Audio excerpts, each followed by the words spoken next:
Test, test. Test, baby, test. Test, baby, test.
All right, I'll bet everybody buckle your seatbelts.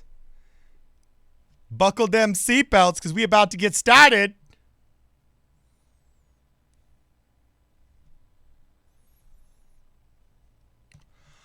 All right, ladies and gentlemen, welcome to the Problem Solver Politics live stream. I am your host, none other than Cardinellis. Cody the Oracle is out of the studio today. Oh, and you'll have to forgive me if I wince throughout this live stream today. It's because I actually got a pinched nerve in my neck now. And yes, it is true. You guys that saw me trying to pour my water here, yes, I did just dribble all over myself. But fortunately, it's hot enough in this studio. Actually, not since we installed the air conditioning, but it's hot enough that actually should go away sometime relatively soon. So hold on here. Hold up. Boom. We are going to start responding to a couple of comments in the chat. So first off, thanks everybody for showing up. Actually, let's just get things started here. Before I talk too much, we will definitely get some things started here. It is official. Many a time when asked, he said he isn't doing this. But it is official, 110%, that Joe Biden is hiding. He is legitimately just plain old hiding. And I'm sure many of you guys have seen it already. Let me know in the chat if you haven't yet. But his hideout is so obvious at this point that it's actually a strategic maneuver. Okay, of course, they had this massive Zoom meeting. A bunch of campaign representatives from the Biden campaign have this big, fat, strategic Zoom meeting.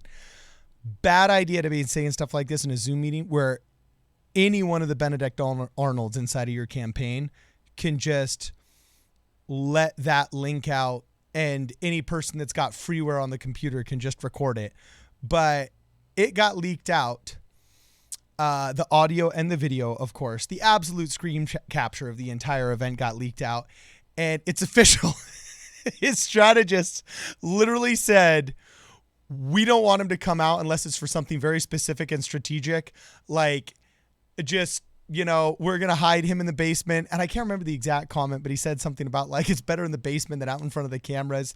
And I do have to say, guys, this is actually more of a threat to our republic than we realize, because if the strategy is not to confront the opponent and to have a battle of ideas out in the middle and out in the open, but to just let the media vilify Trump and hopefully that will be our campaign, a massive amount of culpability and a massive amount of corruption in between the DNC and the media was just admitted to out in the open. Do you guys remember when Al Capone was first busted for having a corrupt cop?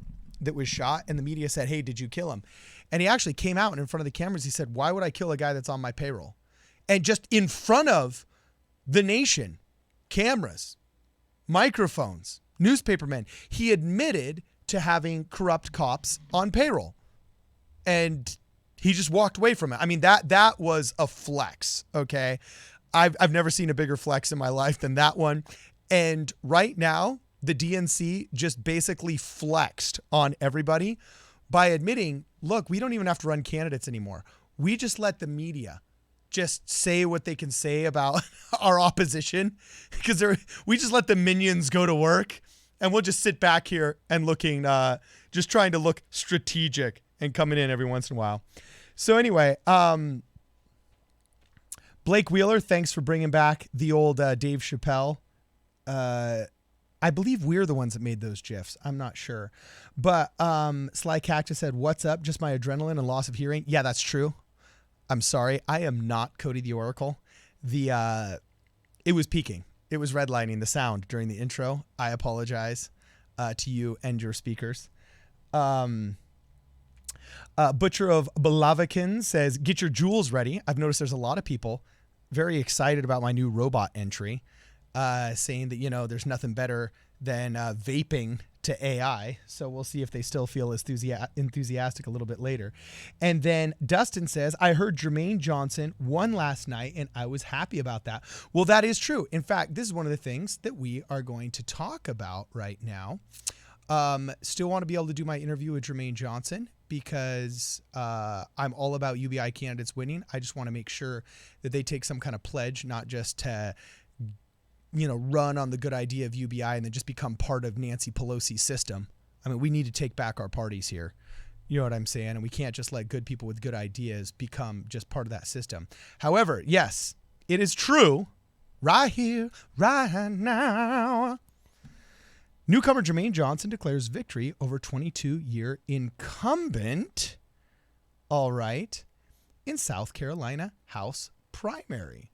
And boom. Oh, goodness gracious. I can't stand this. Oh, stop it. Stop it.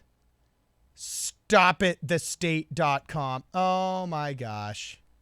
I can't stand these people. We subscribe to so much media out there that it is just frustrating to see this kind of junk. And we're allowing ads here that you won't see because they're going to get cropped out. That's actually the whole reason why we have this super duper cool, what would I call it? Template. The whole reason why we have this super duper cool template is actually so that all of the ads get filtered out. You know what I'm saying? And you're not just given all of this visual pollution when we're broadcasting. But anyway, yes, it is true, according to thestate.com, that newcomer Jermaine Johnson, all right, declares victory over a 22-year incumbent. And I do have to say, guys, that to me, that really speaks to the power of the idea. It really, really speaks to the power of the idea. And how intuitively I think most people are okay with it and kind of just feel that UBI is a good idea. So anyway, oh man, how do I get these ads off here? Already a subscriber, the state. Sorry, don't get to read your article, the state. When you mess around with me like that, don't get to read your article. You know what I'm saying? But anyway, also, here's a little bit of news on one Mike Breuer. Of course, we're absolutely botching the way that we pronounce this as well. But it looks like 30 major community leaders from across Kentucky have endorsed his campaign. While the national media and out-of-state donors focus on the candidates with celebrity and money, we are focused on Kentuckians. Now, here's how we'll win in June 23rd. And there's a little bit of update on another UBI candidate from Kentucky. So anyway, a lot of people were asking about Breuer. A lot of people were asking about the Kentucky race. There's some updates right there. I'm actually just going to read this NPR article because I got to tell you, this absolutely 110% just tickles my funny bone, tickles me pink. all right, as the boomers used to say.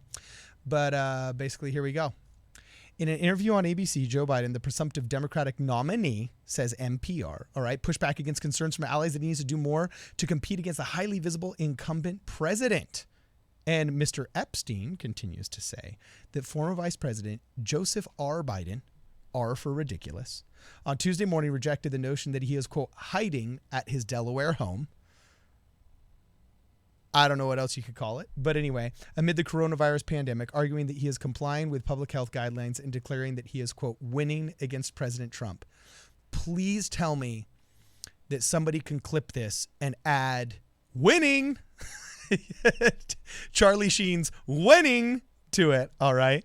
But anyway, Mr. Biden was faced counting concerns from Democratic donors, former Obama administration officials, and aides to former 2020 primary rivals that his From the Basement campaign has left him far less visible to American voters than Mr. Trump. Yes, that is true. And right now, I think the big question is, there is no doubt that coronavirus has made President Trump look bad. Large natural disasters where basic functions of leadership is all that is necessary generally boost people's ratings. You can go back to look at the major floods that happened in the late 1800s and how the presidents and the leaders look good for addressing them. A lot of people credit the hurricane that hit the East Coast during Obama's reelection with having won his reelection, because had the election been mounted and been taken, had the election been 2 weeks earlier, Mitt Romney would have won. But then the hurricane hit, and then, Obama had a chance to come out and look very presidential, and he did. And his response tipped the basket in his favor. It tipped the scales in his favor. And when things go badly, conversely, generally the presidents or the leaders look bad. And you cannot look at what the government's response to coronavirus, whether it's local municipalities, state governments and governors. The Fed actually has not had too many mandates, but the president in our society does get blamed for everything. So a lot of people that are hurting right now, okay, are blaming the president. He's not looking good. In fact, this week has been his worst numbers. Okay. However, the question is, will that last till November? Will that last to November?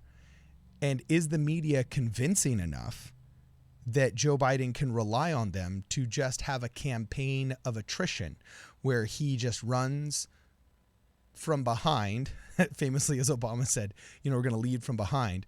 Does he just run from behind and let the media just try and slaughter Trump and character assassinate Trump? I don't even know if any more character assassination is possible, or even if people aren't tuning out because new media is taking over. People are canceling Dish Network. People are canceling Spectrum. People are canceling all these things. And they're starting to tune into new media like this. Why? Because we can talk to you guys, and it's freaking awesome. And I love it. So anyway, we're going to start getting on to some of these questions here. But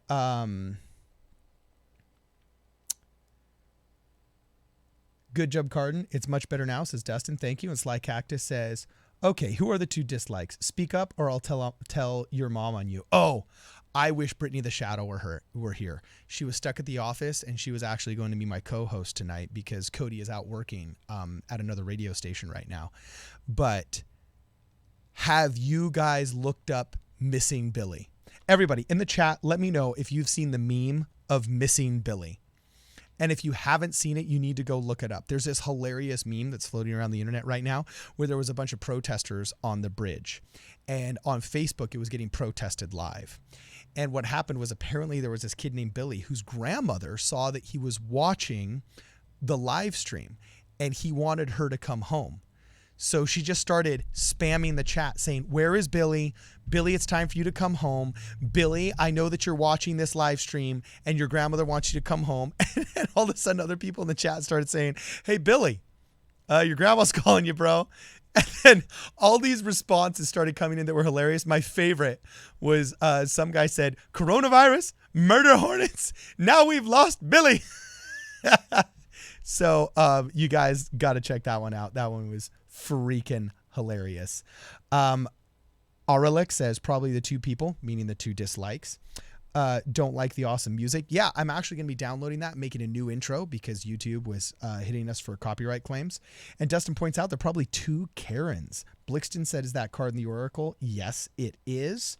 And no, I did not kill myself. I'm here. You can't get rid of me. We are alive and well in the bunker. All right. So, Pumpkin Spice Latte says better than card and hiding in the closet. Don't think I haven't noticed. Your wife isn't fooling anyone. All right. I know a couple of dudes that would just really wish that were true, you know, and I, for one, find it flattering. So thank you, Pumpkin Spice Latte. Of course, with a name like Pumpkin Spice Latte, it's interesting you think I'm the gay one. That's funny. That's hilarious. Anyway, Scapo.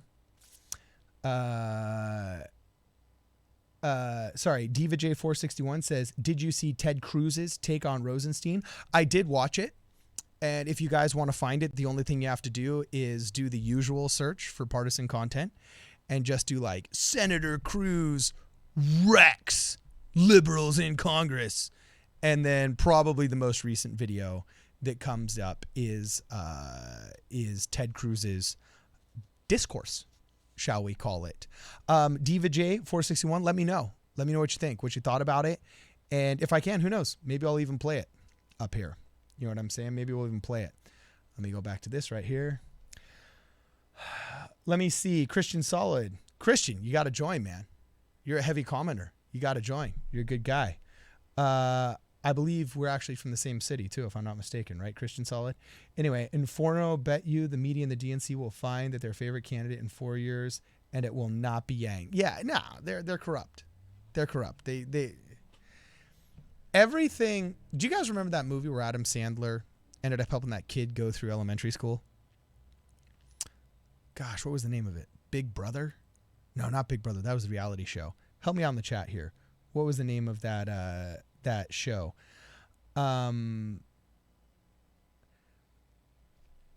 He ended up helping this kid who was not getting picked on, but was having trouble going through school, through the transition.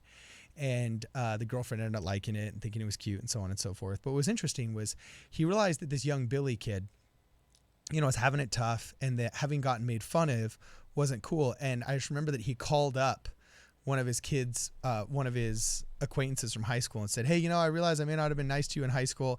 And there's this funny scene where the guy says, oh yeah, thanks. No worries, man. And then hangs up the phone and then goes over to this list on the wall and scratches the guy's name off the list and then sits down and like puts on lipstick or something like that. If somebody can send me a link in the chat, we'll actually play this. But I really think that that's basically what you're looking at when you're looking at the modern media.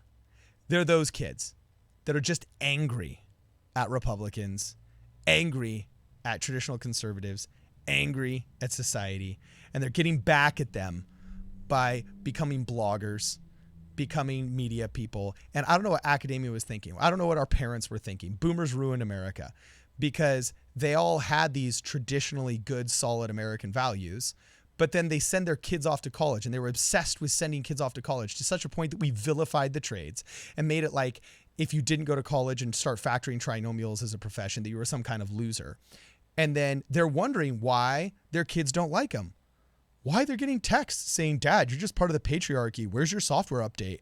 And why they're getting treated like garbage. Well, because you sent these kids off to academia that brainwashed him, turned him into a bunch of leftists. And by the way, when they graduate and have no life skills, except for blogging and complaining, what do you think they're going to end up doing? They're going to go into the media. And everybody's getting back at their parents. All right? Everybody's getting back at their parents. Do you know how many buddies I have that are like angry that their dad wouldn't let them be on the dance team? So now like they're suing the crap out of the synagogue that they came from because that's what they do with all their time and energies and volunteer with their Juris Doctorate to do pro bono work. It's crazy. And everybody hates, especially millennials and Gen Zers, they're going to graduate into the worst economy of 10 years. which is just a repeat of what the millennials did, graduating to the worst economy. I graduated in December of 2007, like 3 months before the biggest crash in 30 years. And, you know, you have a lot of pissed off kids on both sides. Everybody feels let down by all of the institutions, but especially the ones that got educations, because now they're in debt for it too. Now they're in debt for it, and they're pissed, and they look at their boomer parents as the reason, and now they're getting back at them. We got an entire generation of people getting back at him. So Diva J461 says, dude, they censored Cruz badly. I only found out on his channel and on the Hill. Yeah, conservative censorship is a big issue. Censorship nowadays, we do have to parse these words. Okay. You do have to remember both sides get it. Both sides. I try not even to use that term anymore, but both sides get it. There were a lot of LGBTQ issues, bloggers and YouTube characters that got demonetized for X, Y, or Z reason too, just because, you know, companies would say, we want to be up next to the guy who's doing like a travel vlog going to Bali. We don't only want to have our ads up next to the person who's hollering and pounding their fist for, you know, equal marriage rights in a county of Delaware. Just like we don't want some dude who's pounding his fist and hollering that, you know, X, Y, or Z newspaper article is an infringement on our rights of assembly on the conservative side. So a lot of censorship isn't really censorship as much as just the market doing its thing. However, the social media companies have chosen a side. They basically have. Twitter chose a side. Facebook chose a side, though it tried to go like this and at least look like it was pulling the platform thing. And all the major platforms have chosen a side. They've been called out on it. One of the best YouTube videos I've seen in probably the past 12 months is when Tim Pool was sitting down with Jack Dorsey and the censorship head of Twitter, the woman that's in charge of basically blocking, shadow banning, or just outright banning any Twitter personality. And that was intriguing. You guys got to check it out, and you guys got to watch it. Anyway, Sly Cactus says, when's the Joe Biden basement tour? I don't know, but dude, would that not be sick, having a little bit of like kind of like MTV Cribs? I don't know if you guys remember this, but probably I'd say throughout the early 2000s, VH1 made a mint, an absolute mint. Let me know in the chat if you guys remember this, but they made a mint off of like remembering the 90s, like the biggest toys of 1993, the hippest songs of 1993, and they get a bunch of like D-level comedians to just comment about that year and some of the toys or some of the albums or whatever it was, and they were always on VH1, and you could watch them for hours, and people made a mint off that. VH1 made a mint off that. Yeah, I think something similar, you know, but where it was like MTV Cribs or like Pimp My Ride, where you just had a good solid host that went into the candidates' houses, and then a bunch of like D-level comedians just joking about their houses and their personal style would be funny. In fact, that accidentally kind of happened during the Obama administration. I don't know if you guys remember it, but who was the short-haired, super snarky press secretary? It was the second press secretary for Obama, but he did like, you know, I think it was Esquire or Vanity Fair or something wanted to do an article on him because all of these nor'eastern publications that used to be considered papers of record, such as the New York Times or Vanity Fair or the New Yorker or whatever, that used to have a lot more credibility and clout as being like the great American newspapers and kind of what the bourgeoisie would read. They wanted to do a lifestyle highlight of him. And so the photographer came in and took a bunch of pictures of him in his pajamas with his family and his kids. And it was, super cool and fluff piece because, you know, the DNC loves anything Obama. And they were still worshiping him at that point because progressives hadn't demanded more from the DNC at that point yet. But the hilarious part was a bunch of conservatives noticed that there was like Russian propaganda posters in the background. Apparently the guy liked collecting Russian propaganda posters, and I get it. Propaganda posters from all eras are just cool and influential, and it's its own art form.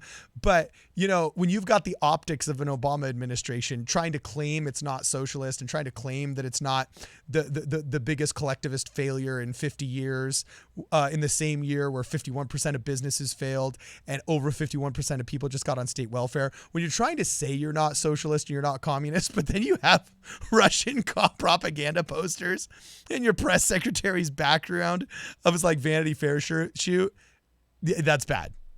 So I think we should bring that back though, and we should do tours. We should do tours of these people's apartments and or townhomes or whatever you call it, because it tells a lot about a person. Let me see. Are you voting against someone rather than for someone? Christian Solid brings up a good point. That's called negative partisanship now, and you got to look it up. That's what we do nowadays. I don't know. And I don't know what the fix is other than we just need to breed better citizens.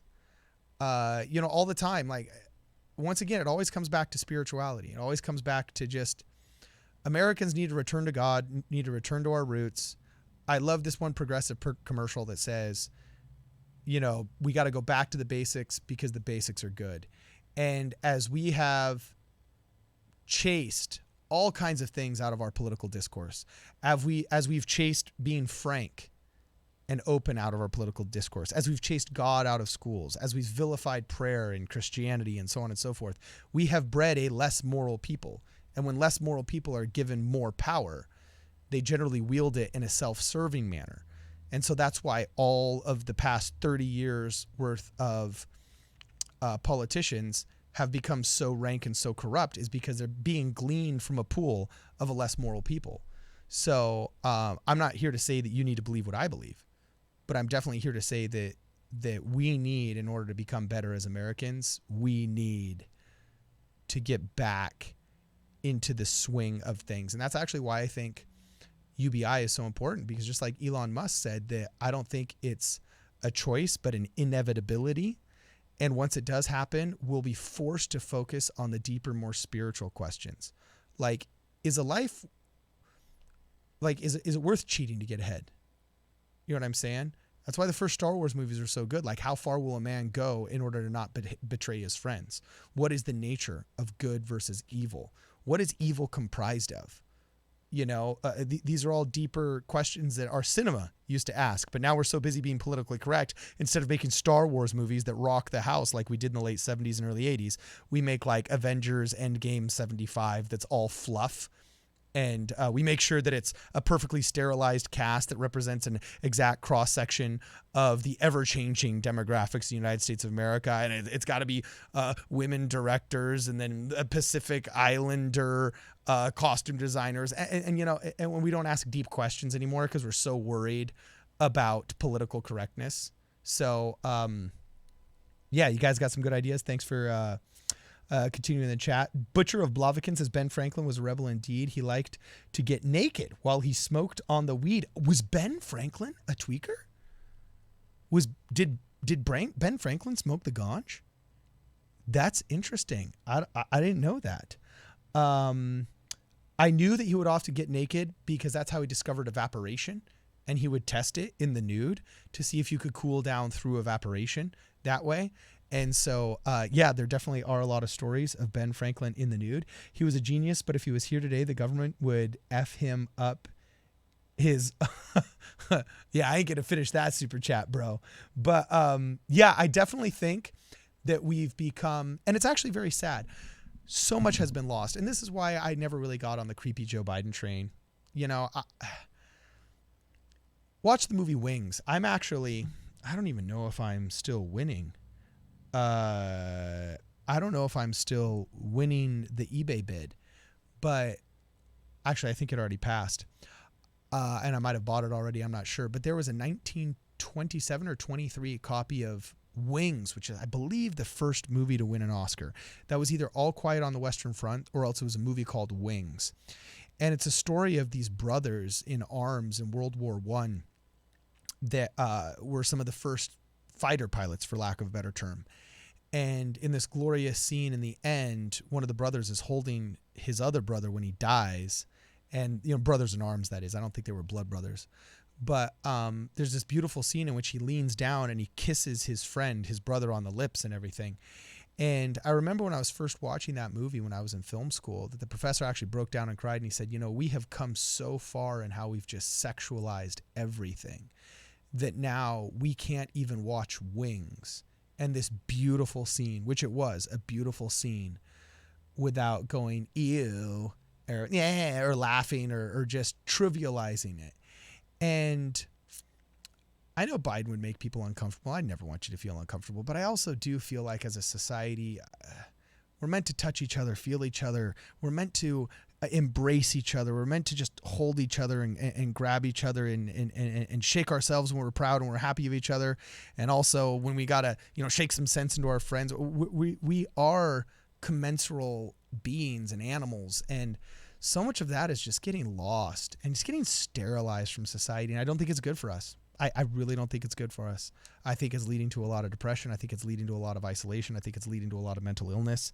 And as much as it's fun to jump on the bandwagon and call Joe Biden creepy Joe Biden, I've never really felt like I could participate in that because I don't know. I'm not here to defend anything he's done, but I lament that we're not as embracive, if that's a word, embracive. Sounds like it should be a word, as we used to be. So, Bo Watson says, oh, dang it. I'm such a boomer. Goes too fast for me. Here we go. Drake Wheeler says, was the Death Star being vulnerable a cheat? I wish we could find that vulnerability in the federal government. Yeah. The federal government kind of has become a big unwieldy Death Star, right?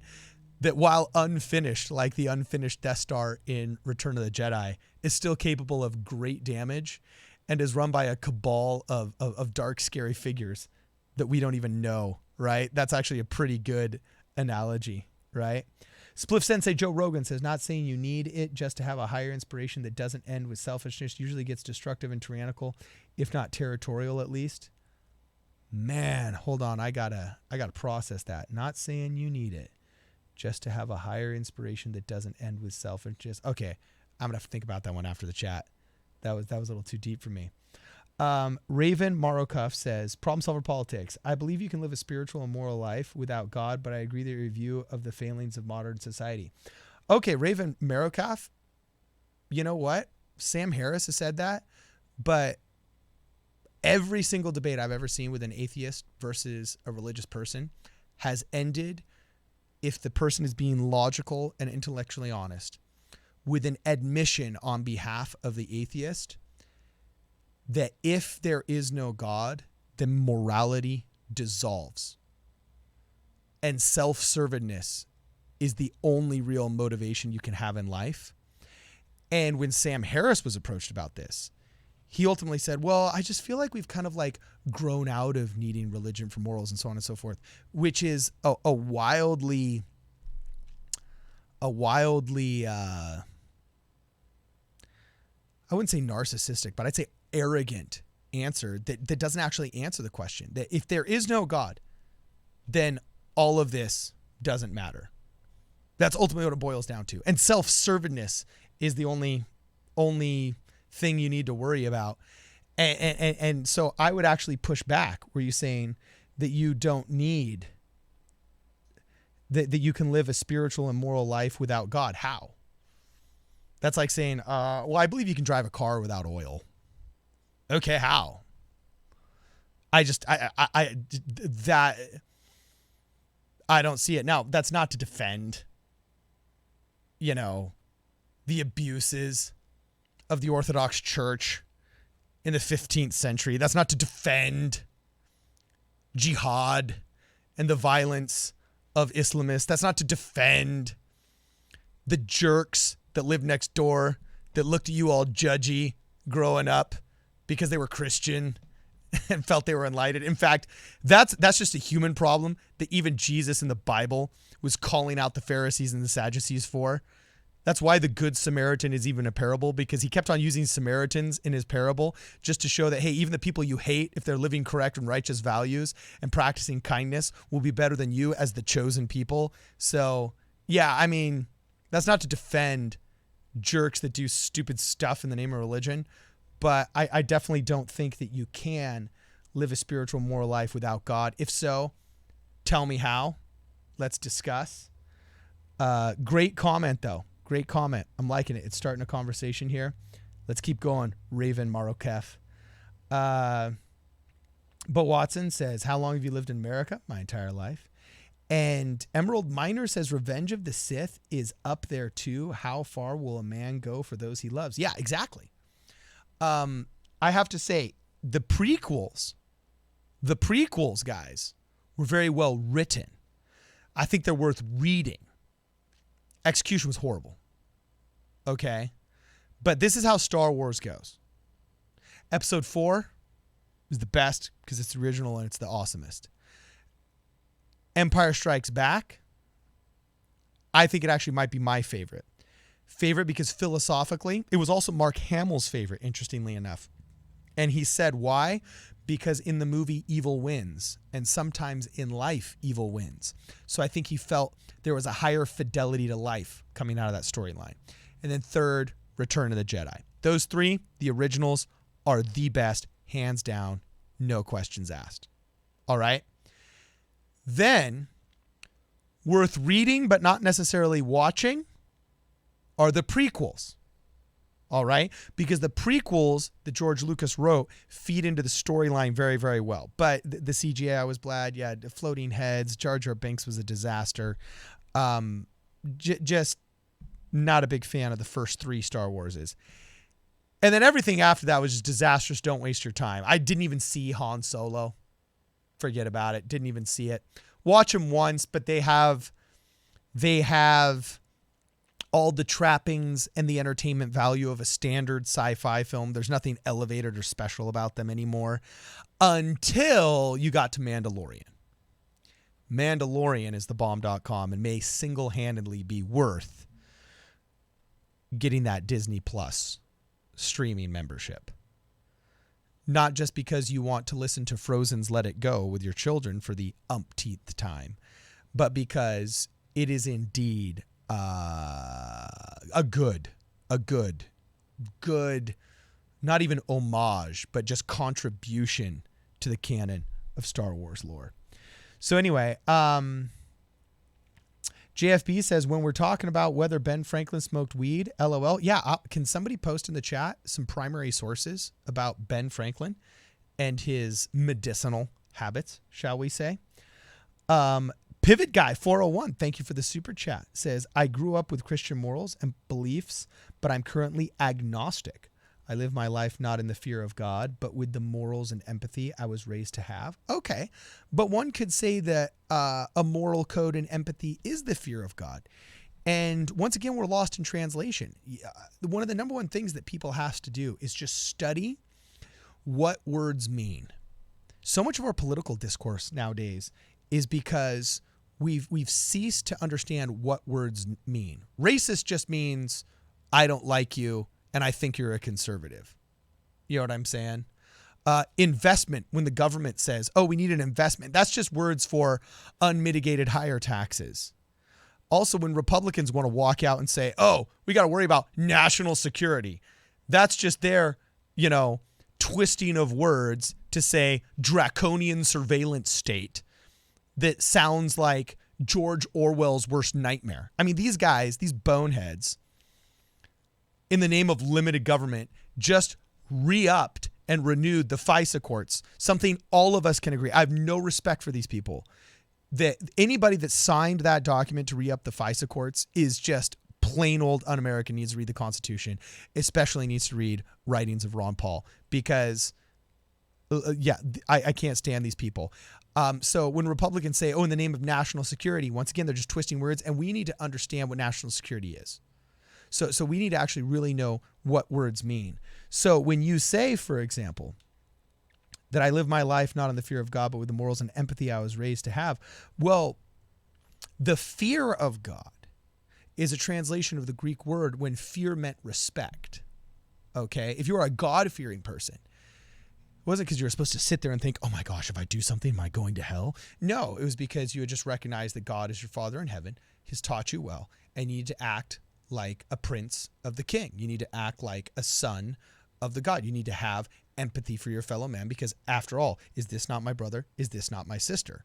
You know what I'm saying? So being God-fearing, actually being God-respecting. And how does one respect another? Through service. That's why famously in the New Testament, Jesus Christ washed the feet of his apostles to be an example of service. So when you say, for example, I have morals and empathy I was raised to have, to me, that is inherently being God-fearing. It's just some of these pastors that like getting all fire and brimstone because that was hip in the 40s. You know what I'm saying? Twisting it out of a lack of the original understanding of what actually Jesus was talking about, saying that you need to be God-fearing as if like you should fear hell or something. It's a modern permutation that is just not correct if you read the modern text. So I commend you, Pivot Guy 401, that if you have empathy and live a moral life, awesome. I would actually say that that's not the opposite of God-fearing, but is inherently God-fearing. Now get yourself to church and help out with your community. Let me see here. Bo Watson says, do not disrespect the Kool-Aid. Hey, I think a lot of more people than they'd like to admit would be drinking that Kool-Aid if they were in Washington, D.C. And then Adam Duffy says, I enjoy Jordan Peterson's take that things like heaven and hell are states of being on earth that we must strive for or avoid. Very, very true. Very true. I asked somebody with really bad depression, you can have hell on earth for some of these things. You know what I'm saying? And being Christ-like means to strive to the best of your human potential. Yeah, exactly. I mean, dude, this is becoming an awesome sermon. You know what I'm saying? That I really think that ultimately when people talk about God, they're talking about the best in us. And that if he is truly our Father in heaven, he wants to see us progress and become better. So much of religious rites and study and performance is actually self-cultivation that puts you towards perfection. And that's why he said the straight and narrow path. If you actually look at the original translations, it says the narrower and narrowing path, because the more mature you get as you try and live that moral life and love your friends and your neighbor, you realize how if I want to be ethical in my dealings with my fellow man, I need to behave in this better way, and the path gets narrower that you can walk in order to, quote, walk with God, right? So, once again, it goes down to the study of words. You have to understand the etymology of these words. By the way, entomology is the study of insects. Etymology is the study of the origin of words. So don't look those up on Google without that N or with the N, or else you're going to get some really crazy results. You know what I'm saying? We got some more super chats here. All right. Knox 404 says, what about the eightfold path? No God required. I'm going to look this up. We'll talk about it. And then Nate Johnson says, most religion just comes down to don't be a dick and live as healthy as you can. That said, I can't trust any text written by men, not gods. Well, yeah, that's why we believe in prophets. Because at the end of the day, if there is a God, he has to have some kind of discourse with man. And either Moses was a prophet and wrote the Septuagint, the first 5 books of Moses that the Judeo-Christian world believes in, the Book of Mormon that the Church of Jesus Christ of Latter-day Saints venerates as scripture. You know what I'm saying? Or the New Testament that the Christian world venerates as scripture written by prophets. I don't think they were written by just men, but by prophets. That doesn't mean they were perfect men either, but in those moments of time when they were writing those books, they were inspired by gods. I just became a pagan, but inspired by God. But you do bring up a really interesting point, though, that dates back to some serious strife in the Western world. During the early Christian days, tell me, chat, if this is one of my tangents here. But the reason why we had the Council of Trent and the Council of Nicaea and all of these great geopolitical meetings was because people had to agree on what actually was that word. Now we've got 27 books in the standard Bible you can buy at the bookstore that all of us like to quote when we're making discourses and speeches, and half the time these godless politicians like quoting in order to, say you got to believe and stick it to you. You have to support our legislation because I just attached a Bible verse to it, But originally, there was a big argument. Do we accept the writings of Paul? He was an original apostle.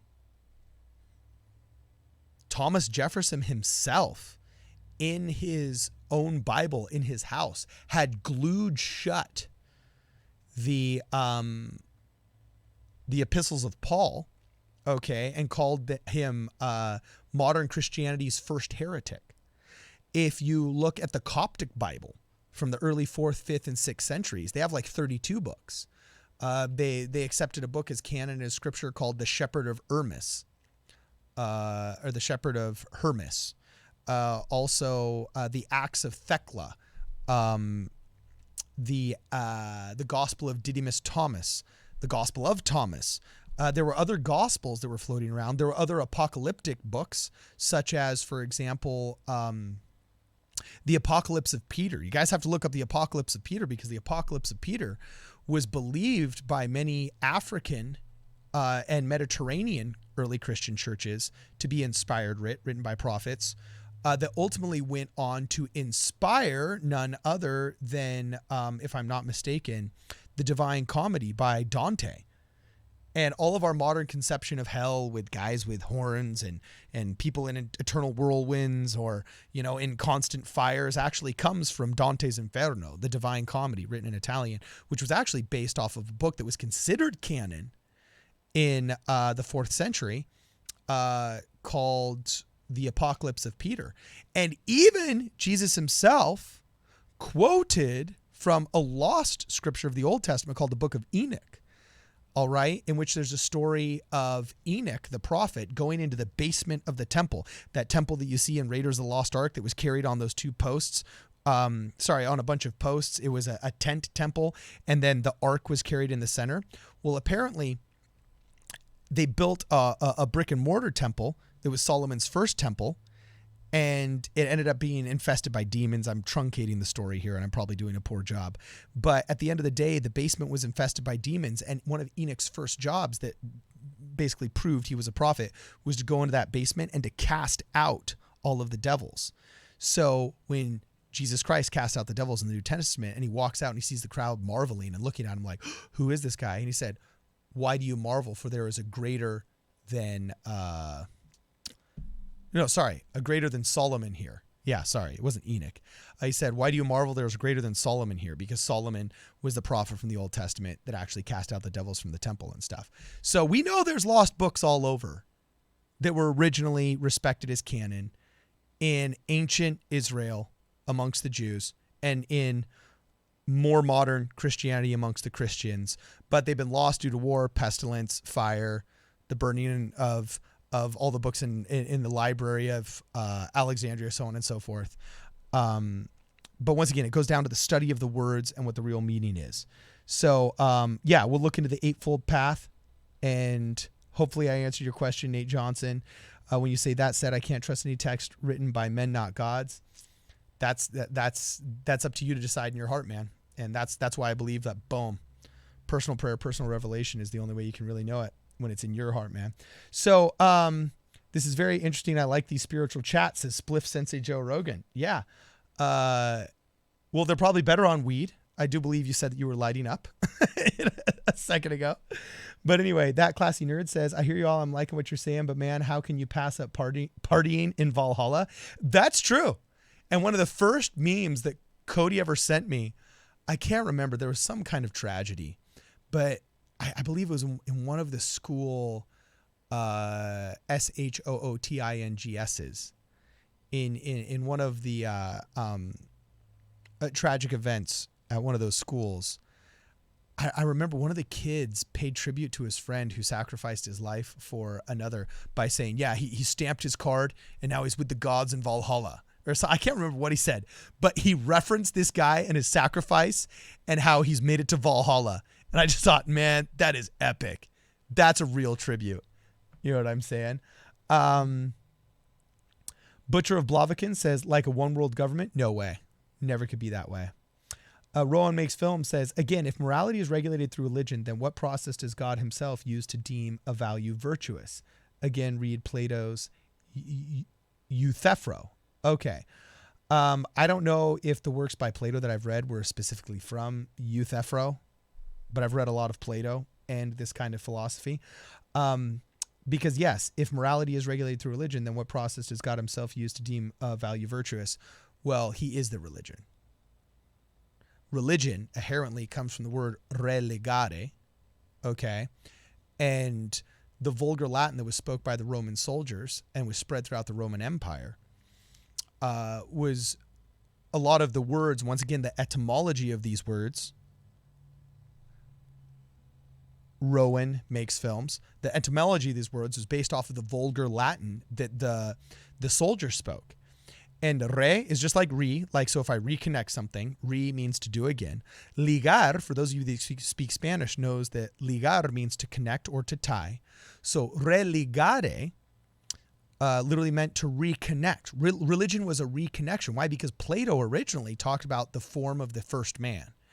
And he said that the first man fell from the presence of the gods. And actually, in some scripts, it said that it was split in two. One became man, one became women. And that's why men and women are perpetually attracted to each other, was he believed that we were just trying to find our other half, which I believe is a very romantic view of romance. But in a lot of Plato's writings, and it's interesting we're talking about Plato here, he talked about how when we fell from that connection with the gods, okay, that we've been trying to reconnect through our actions on earth, and that when we fell out of heaven, that connection was broken, like a scissor cut that connection, and now our religion is that reconnection with the gods.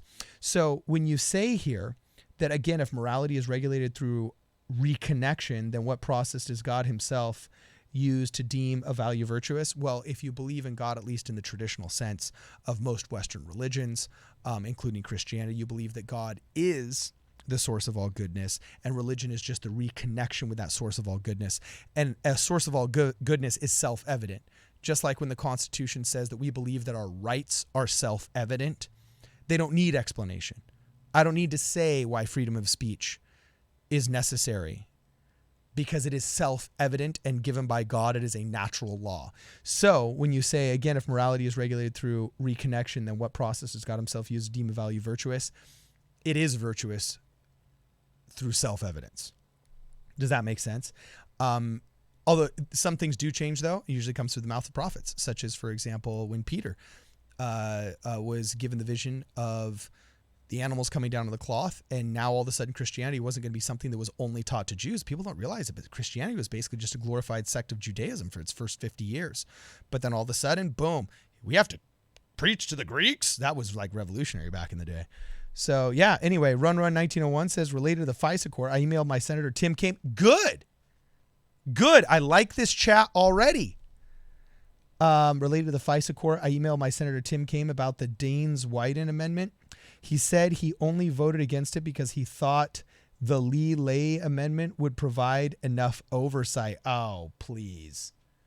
Tim Kaine, anybody that's willing to kneel before Clinton like that, I don't know. That guy, he seems more willing. I don't really trust people to say, well, I'm personally against abortion, but I'm also going to legislate for it. No. If you have a moral conviction and your people sent you to Washington in order to be moral, then find a way. Like we need to find a way to answer some of these questions. You know what I'm saying? We just can't let the corporations and the special interest groups answer them for us. We need honorable men to flex their moral muscles. All right. We're not going to relitigate the abortion argument here right now, but to say that I act publicly one way, but then legislate differently another way, I don't know. It seems like there's a lack of an integrity there. It's okay to say, I think, I'm libertarian on the subject and I don't require that everybody believe the same way I do if it's inconsequential, but life and death questions I view as consequential. So I got a super chat here. Adam Duffy says, Nelson's the only prophet I need. Cardin gets it. All right, Adam Duffy, I do get it. He's making reference to Russell M. Nelson.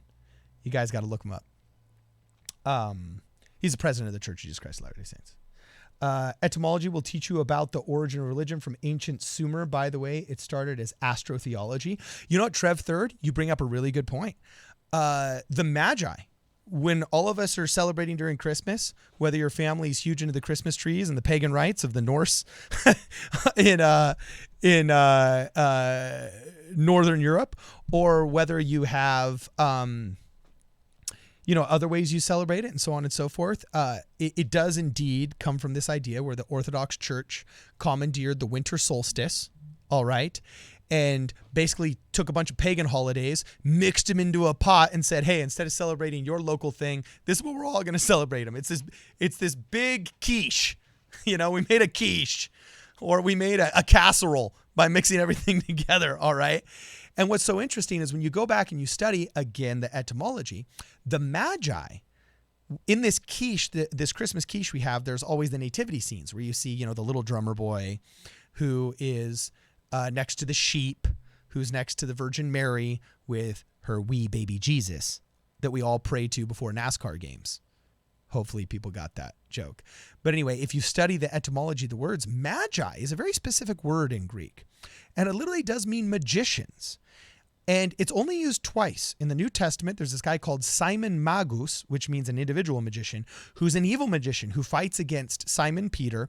And the power of God is manifest over his magical power to show that God is more powerful than those that practice the dark arts, shall we say, right?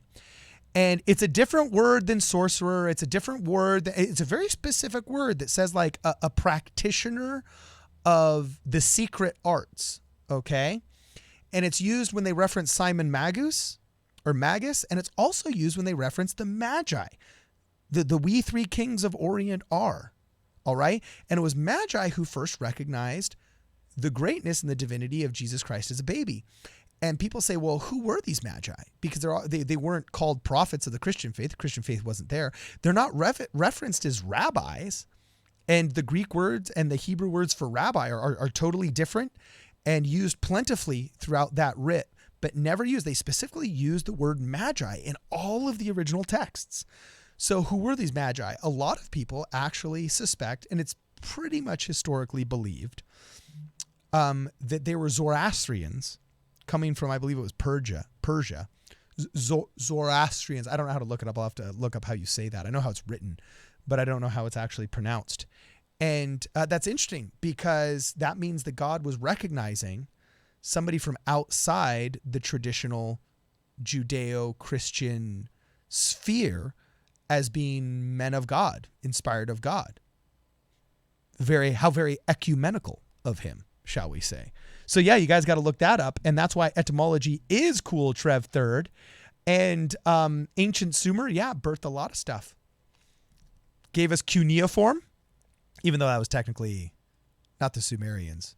Did the Sumerians birth cuneiform? I can't remember if it was them or if it was the Babylonians. But anyway, pretty cool. They also gave us the Epic of Gilgamesh, which was heavily influential on most stories of Noah and the Great Flood. So once again, more to study. Rowan Makes Film says, again, Hillary Clinton is the one true God. Change my mind. That's funny, man. That's funny. The T Dot says, Dustin Word, I've only ever split an eighth. Never saw any visuals really, but I have actually, I don't know what that is. But Adam Duffy recognized Talladega Nights. Thank you, Adam. And he also says, Bro Cardin is talking about religion while we're all talking about hard psychedelics. Yeah. And by the way, at some point in my life, I will take shrooms because I believe that just consistent with the studies that have been done, you need to look into the studies that have been done. I think you can get closer to God that way. I actually do believe that modern culture has commandeered some truths in nature. And I have yet to do this because it is still illegal. But a guy named Graham Hancock was talking about this with Joe Rogan. Say what you want to say about Graham Hancock. The studies are true. People that have taken psychedelics in all of these controlled studies have come back consistently saying that taking psilocybin has been one of the top 3 most spiritual experiences of their life, equivalent with the day they got married or the day they held their first child is the day they took psilocybin. And it was just the death of the ego and just seeing yourself from the third party and so on and so forth. And I think there's a reason why ancient religion relied so heavily upon it. We vilified it. I'm a huge proponent of the legalization of drugs, not because I glorify drugs, but because I don't think fighting them is worth it. I think we don't understand exactly what they can do for us, so why vilify them wholesale? And third off, there's just the political reasons of the fact that we can't win that war. It's only driving up the cost, incentivizing people to manufacture it on the black market, driving a black market underground, empowering the mafia and organized crime, just like prohibition did in the 30s. So we might as well just legalize it, focus on educating and rehabilitating people that become addicts, and then put all of the funds we were throwing into the DEA into larger, more bigger sins that our society has problems with, such as human trafficking. We basically let human trafficking go by the wayside because we're still running around chasing dime bags. I mean, it's the stupidest thing. Gonna keep going here. A Spotify podcast with PSP talking history +1. That has been a suggestion, and I'm down. If you guys have any suggestions of subjects you would like to talk about, I'd like to talk about them. It's one of the things that me and Cody are starting to branch off in. I'm doing my pest control show, and we're doing our movie channel. We're going to announce that hopefully towards the end of the week, so you guys can watch those during the week. And we want to do history, but I like more modern history. He likes history where nobody that experienced it is alive still. Code of the Oracle is super interesting, man. You guys don't get to see the other sides of him that I get to see, but he's big time into like ancient weaponry. He's big time into ancient battles. He's big time into 12th, 13th, 14th century schisms and religious conflicts and philosophical debates. Really, one of the greatest friends I ever had, and I like how deep he is in that philosophy. And so he wants to do really old history. I want to do slightly more modern history, but we're definitely going to start pumping out some history content. But that's also why we want to start live streaming every day. Maybe we could dedicate one day a week to history. I'm not sure, but we'd love to. And Nathan Butcher says, can I get a birthday shout out? Keep up the good work, you guys. Yeah, of course. Happy birthday. Is there any way that we can mutually say happy birthday? I know you put F's in the chat to pay respects. What do you put in the chat? Help out the Boomer King here, all you Gen Zers. How does one celebrate en masse via digital live stream birthdays? I don't know. So Nathan Butcher, happy birthday, my man. Sorry to assume your gender, dog. Anyway, Nate Johnson says shrooms won't get you there. I know some people say ladies sampling diamonds or Lucy in the Sky with Diamonds is the way to go, but it has to be super pure. I don't know. I'm not sure. That's just what I've heard. You know what I'm saying? And I don't know. I think we're overlooking some options there. However, also consistent prayer and meditation, and then becoming one with your self-actualization and your personal mythology, I think is the first step.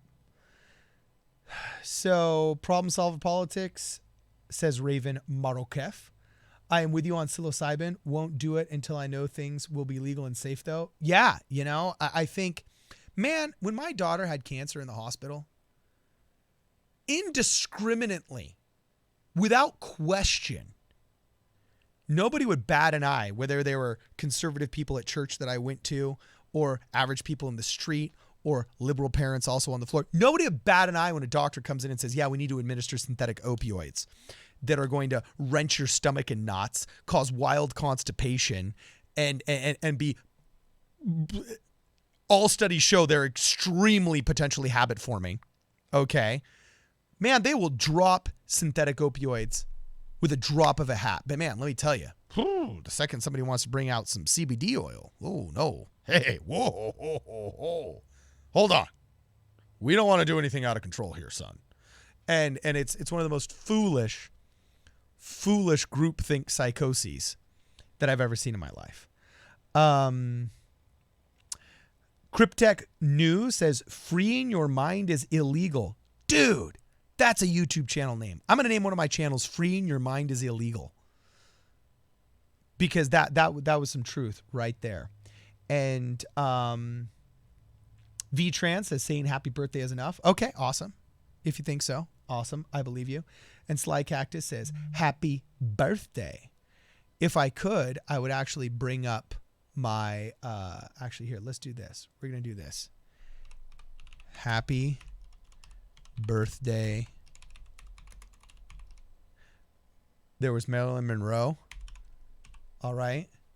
So, of course, we got the happy birthday with Marilyn Monroe going on right now. I believe she famously sung this for John F. Kennedy.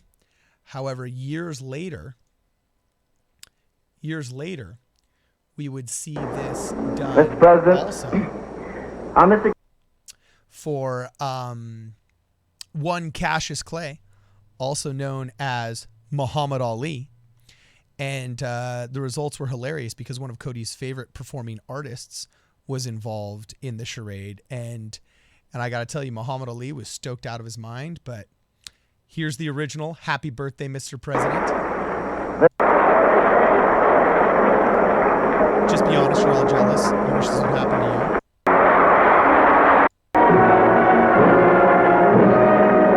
That is one massive cake.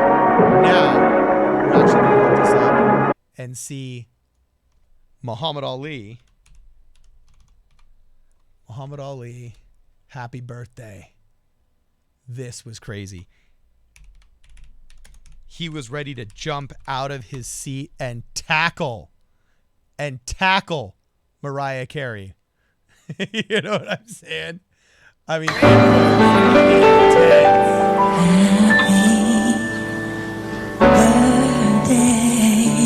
boom. She was looking good that day. He could barely contain himself. I actually feel bad for the guy.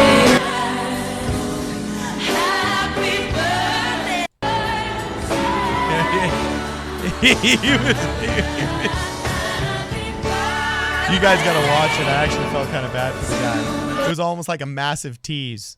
You know what I'm saying? But anyway, yeah, we'll keep going.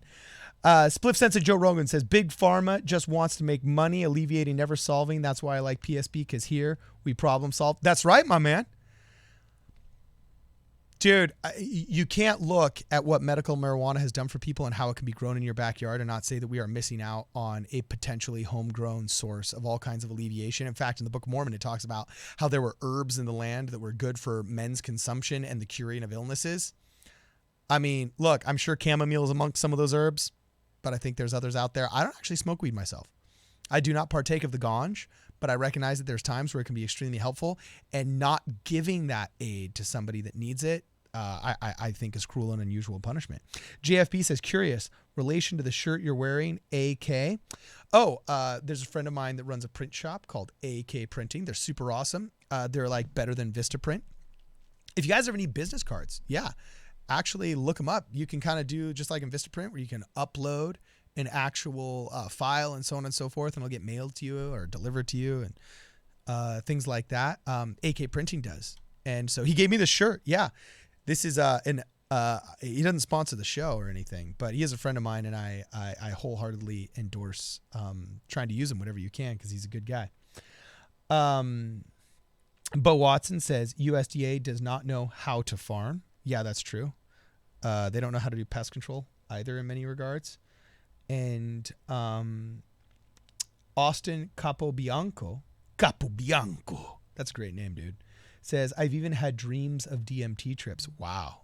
That's like some Inception stuff right there. That's like a hallucination within the hallucination, like a dream within the dream. Pretty crazy. So we got like 5 more minutes here, guys. So if you got any more super chats, get them out of your system. Got any more questions you want to ask, make sure you ask them right now, because we're already sporting, what is it, almost an hour and a half, man. JFB says that's pretty cool. Businesses like that are growing. Yeah, so is live streaming. I mean, I've really embraced this here because I love being able to interact with you guys. And I also think live streamed events and the propagation of news through the media and direct video is going to be the future. And, you guys actually bring up a really good point. You know, I'm going to ask Cody to see if he doesn't have, I'm going to look this up right now. LAPD mini documentary footage, body cams. I don't even know what to look up. But the LAPD now has basically started releasing, Oh, I don't think this is it. Video leak police. I'm not really sure if this is it. But the LAPD has started releasing. Yeah, I don't know if this is it. I don't think this is it, so I probably won't play it because I'm not sure. But LAPD has started releasing like these small video files where they will show the body cam footage of each one of the responding officers in a certain event, and they'll also play the 911 call. And it's intriguing because you'll hear the 911 call of, hey, this guy's being domestically violent. Hey, we think he has a gun. The officers respond from one angle. And one of the body cams look like there's nothing going on. But then from the other body cam, you hear what the guy's saying, what he's threatening, so on and so forth. And I think this is good for everybody. I think it's good for everybody because then the good cops will get exonerated and people can't say, oh, you know, he took advantage of me, or, oh, he beat me, or, oh, he did this when he didn't. And then the bad cops and the bad apples will be exposed as such as well. And so there are these new like little mini not documentaries, but the LAPD is releasing a lot of these videos, and it's pretty interesting to see them and how they really just like change your thought process on things. Pivot Guy 401, thanks for the super chat. Pivot Guy says NASCAR bans Confederate flags. Quick thoughts on waving that flag. Oh, the Confederate flag argument. Okay.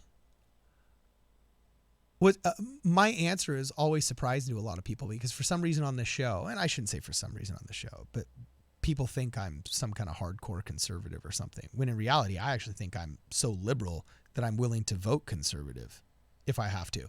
The Confederate flag thing has always kind of baffled me. Some people say it's not about hate, it's about heritage. And I can kind of see where maybe Southern people really identify with the South and the fact that the South rose up and the South will rise again. But at the end of the day, okay, we are the United States of America, and the Southern secession were the rebels. They were the treasonous people that Abraham Lincoln emancipated the slaves from as contraband. Okay. And so just like I don't glorify somebody who uses extrajudicial means of enforcing the law, and I don't glorify people who commit treasonous acts saying, oh, I'm just, killing, murdering, or doing something else violent in the name of, preserving the Constitution from all enemies, foreign and domestic. You can't look at the Confederate flag and not say that's the rebel flag. And so I don't even understand how Nikki Haley got to become governor in a state that still had the Confederate flag on its like state flag. I don't want to erase it from history, and I don't think it necessarily always is a hate symbol. But I can see why the African American community would say, hey, you guys legally enslaved us under that flag, and now you're just putting it in the back of your truck. How am I not supposed to think you're racist? So I myself would not run the Confederate flag. Okay. I don't necessarily think everybody that has a Confederate flag is racist, and I think there can be some cultural elements to it. But let's rally around something else cultural. I'm just one of those guys where I just think, that's not the hill I'm going to die on. And that was the rebels' flag. We don't wear gray pants to say it's cool because that was a Confederate uniform. What about their flag? Take the Gadsden flag. If you want to celebrate conservatism or Southern conservative or something like that, I don't know. Do the Don't Tread on Me. I don't know. I don't see why the Confederate flag was so popular in many regards. Unless you were just a rabble-rouser who was trying to piss people off, at which point, fine, I get it, but then don't get pissed when there's a riot over the stupid flag that you brought to a rally. Anyway, NASCAR bans Confederate flags. Quick thoughts on waving that flag. Yeah, you're not going to see me waving it. But hey, they outlawed the Gadsden flag, and there was no reason to outlaw that. That was the American flag of the Revolution, one of the first flags the United States of America had. So whatever filthy statist leftists outlawed that flag, screw you. It is an absolute un-American shame that in California, you can buy legally the ISIS flag, but you can't buy the Gadsden or the Confederate flag. Now, I get why if you're outlawing the ISIS flag, you can outlaw the Confederate flag. Why you're outlawing the Confederate flag, you can outlaw the ISIS flag. But not being able to have the don't tread on me flag, like that's what? What? Rowan Makes Film says, I agree. Why do conservatives who are, quote, patriotic support the largest separatist movement in U.S. history? Yeah, exactly. Exactly. Now, I will fight you to the death when, see, people, a lot of people have said that, oh, well, the American flag is a racist symbol. No, it's not. It's the symbol of our country. It's not a symbol of any ism. Yes, we have engaged in bad isms. For example, nation-building foreign wars and the arrogance associated with all these boomers who thought that just by doing these regime change wars, we could just make everybody happy and capitalist like we were without spending that money on infrastructure in their hometowns. You know what I'm saying? Yeah, there's plenty of isms that are bad. There's plenty of isms that are good. Capitalism, one of them. Constitutionalism, the belief in freedom of speech, freedom of assembly, freedom of religion, so on and so forth. Those isms are great. Some of the other isms are bad, such as racism, okay? And yeah, people that hold on to that California flag, I mean, not the California flag, the people that hold on to the Confederate flag as some kind of act of patriotism. Patriotic to what? The failed separatist state of the 1830s? What? You're an American, dog. Fly the American flag. I myself wouldn't fly the Confederate flag. Once again, I'm not saying you're racist if you do, but I'm saying I don't know what arguments you could make. Like, the optics are just so bad that unless you were purposely trying to be a conversation starter, shall we say, I don't know why you'd want to show up to a NASCAR rally and fly that. By the way, a lot of people knock NASCAR, and that's something I've never tried, but I do want to try, because one of my friends from California, who's a total city slicker, said, dude, I was invited to this NASCAR rally and I went because I was like, my redneck cousins wanted me to go. And I thought it was the stupidest thing. And I just met these people. And he said, holy crap, when you're there on the stands and these like 6,000 horsepower engines just go right past you and you can feel the rumble in your seats. He's like, dude, it was primal. It was evolutionary. He's like, dude, I became a NASCAR fan overnight because I experienced that NASCAR rally. So I thought, okay, that's cool. I mean, the Indy 500 is the most attended sporting event in North America or the world. I can't remember. And I have a friend who's an engineer on the Indy 500 engines. And I think NASCAR, I think there's a NASCAR event that is like bigger than the Super Bowl, if I'm not mistaken. And it's called the redneck sport, but I would get into it. If I had more time and money, I'd get into racing. I see why a lot of celebrities go the racing route, because that is just pure adrenaline, baby. That is just pure adrenaline. In fact, you know what? While we are, here we go. While we are talking here, before we wrap up, I'm actually just going to be playing some cool NASCAR videos here. NASCAR racing, because it's also just fun watching racing. You know what I'm saying? And you also have to look at how fast they do these pit stops now. I mean, it is freaking crazy. Oh, wow. Look at this. What do you know? Hey, this is interesting. It looks like NASCAR announced Tuesday that will allow up to 5,000 guests for the June 21st Cup race at the Talladega Super Speedway. Okay, 5,000 people. Grandstand tickets will be $40 each. Tower tickets will be $50 each. All right. Rock on. Okay. Spliff Sensei Joe Rogan says, I used to illegally street race. Oh, we got to talk with Cody about this when you get back. But chat, help me out here. What's the name I love your comment, JParent001. If you race a car, does that make you a racist? That's hilarious. I've never heard that one before. Probably some dad joke from the 80s, but I love it. What's the name of the illegal competition where you go from coast to coast? It's the coast to coast race that people make, and there's no speedway. You have to drive from the East Coast to the West Coast, and there's like a specific parking garage you go from to like a spot in Redondo Beach.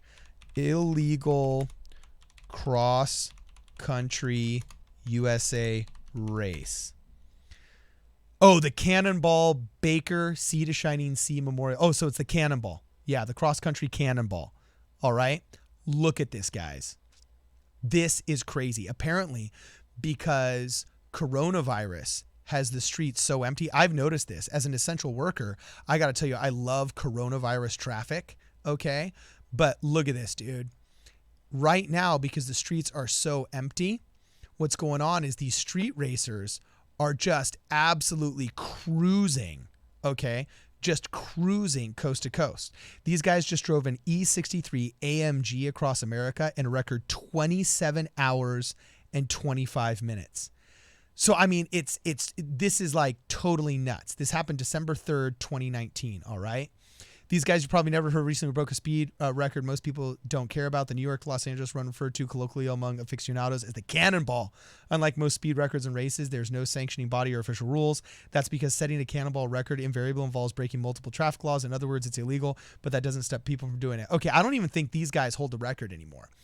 Apparently, during coronavirus, there's all these leaked videos, okay, of guys doing the cross-country Cannonball and getting it done in absurd, like they're breaking each other's records like once a day because the traffic's so empty, and apparently it requires the use of spotters.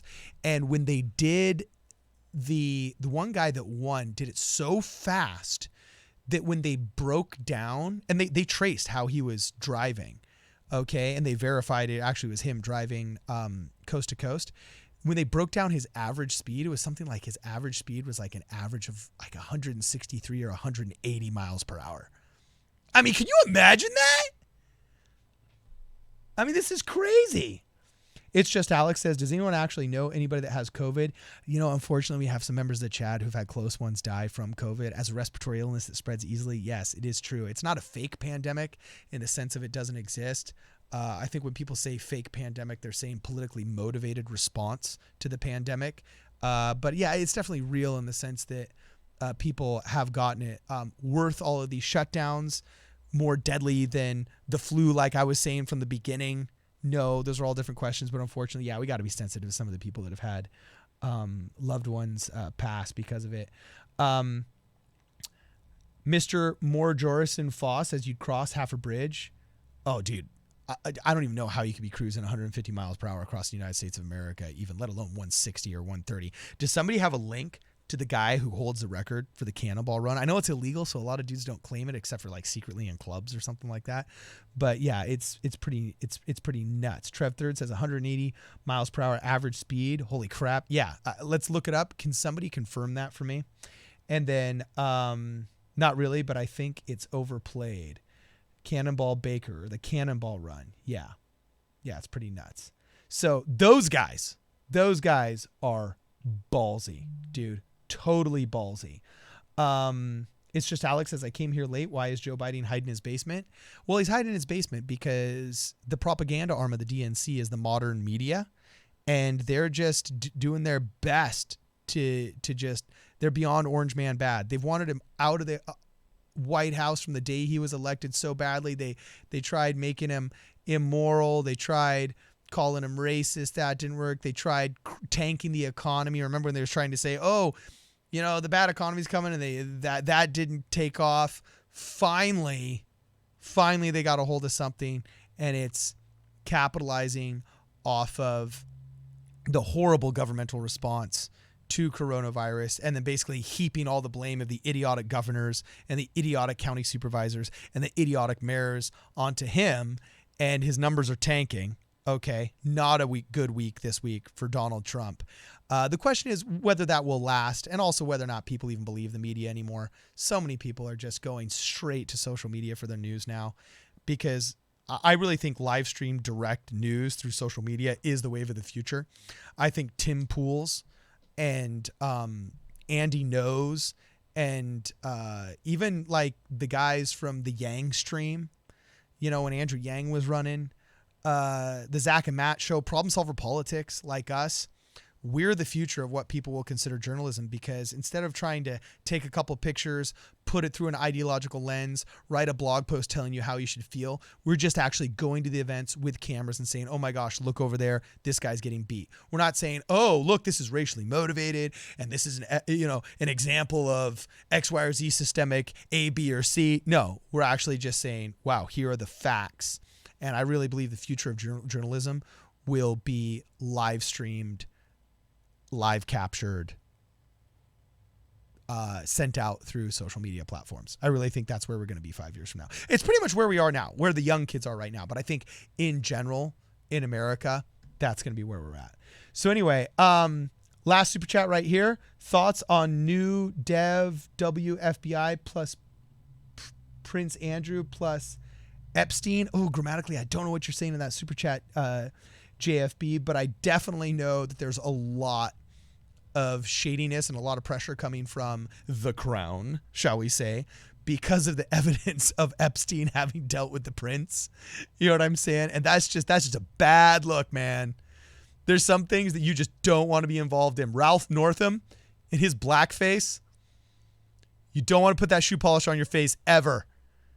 Ever. It's just a bad look that you can't explain yourself out of. All right. The other really bad look is having financial transactions with Jeffrey Epstein. All right. You can't explain your way out of that. I mean, fortunately for him, Donald Trump apparently was invited on the Lolita Express or something like that. And it was for like one flight from Jersey to New York that was like 14 minutes long or something. So he could at least say like, oh, the investment class invited me, I didn't do anything or whatever, too short a trip. He's not on the trips to the crazy weird fantasy island, like all those other celebs were and stuff like that. But yeah, I know there's definitely pressure from the crown to not talk about Epstein because there's some apparently some connection there to the prince, if I'm not mistaken. So anyway, guys, this has been totally awesome. Keep an eye out for us on Twitter at PSP Radio 1. We're live streaming here every night this week. Tomorrow, I believe Cody is going to be back. But this is totally awesome. And yeah, let us know in the comments if you want us to do a little bit more history. I'm totally down. But we got to head out now, guys. It's been the best 1 hour and 43 minutes of my day. Hope you guys have fun. It's been real, and it's been fun, and it's been real fun. This is Problem Solver Politics. We will see you in the next video.